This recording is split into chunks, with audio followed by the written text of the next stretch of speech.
తప్పులు చేసి కులాల వెనక దాక్కుంటే బయటికి తీసుకొస్తాం, గుర్తుపెట్టుకో. కులాల వెనక దాక్కోకండి. వాళ్ళు క్రిమినల్స్కి కులం లేదు, ప్రజాప్రతినిధులకి కులం లేదు. We are very clear about it. చాలా స్పష్టంగా ఉన్నాం దాని మీద. ఈయన కొడితే మాకు ఓట్లు పోతాయి. ఇప్పుడు నేను అధికారులందరికీ చెప్తా ఉన్నాను, సార్ ఈయన అరెస్ట్ చేస్తే ఓట్లు పోతాయి. ఎందుకు ఓట్లు పోతాయి? ఎవరు వెనకేసుకొస్తారు వీళ్ళని? నేనైతే వెనకేసుకురాను, మా కూటమిలో ఉన్న నాయకులు ఎవరు వెనకేసుకురారు. ఒకళ్ళు వెనకేసుకొస్తే సరిదిద్దుతాం. అంతేకాని నిస్సహాయంగా పవన్ కళ్యాణ్ బిడ్డలు బాగానే ఉంటారు, వాళ్ళు నాన్న రక్షించుకోగలరు. ఒక సగటు మనిషి, సగటు క్లర్క్, సగటు క్లాస్ 4 ఎంప్లాయ్, వాళ్ళని కదా సంరక్షించాల్సింది మనం. విఐపి ట్రీట్మెంట్ ఆగాలి ఇక్కడ, సగటు కామన్ మ్యాన్ ట్రీట్మెంట్ పెరగాలి.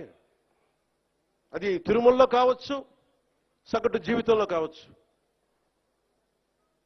ఇలా కాకుండా కూర్చోబెట్టి పోలీస్ 6 నెలల హనీమూన్ పీరియడ్ అయిపోయింది.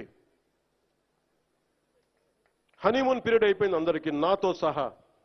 నాకు కూడా ఇంక లెర్నింగ్ కూర్చోబెట్టి రివ్యూస్ అని వదిలేశాను. నేను నుంచో చోట రివ్యూ చేస్తాను, అవసరమైన చోట నిలబడతాం, కానీ రాష్ట్రం అంతా తిరుగుతాం, మన పిఠాపురంతో మొదలు పెట్టుకొని. మీరు నన్ను నమ్మి గెలిపించారు, మీరు నన్ను, నేను మీకు నిలబడతాను, గుర్తుపెట్టుకోండి. మీరు నాకు ప్రోగ్రెస్ ఇవ్వండి, నేను మళ్ళీ పని చేసే ఓట్లు అడుగుతాను. కానీ ఈ లోపల మటుకు నాకు మీరు జేజేలు కొట్టండి, ఆటోగ్రాఫ్లో నేను ఇవ్వకపోవచ్చేమో, కానీ మీకు పని అయితే ఉళ్ళు ఉంచి పనిచేస్తాను.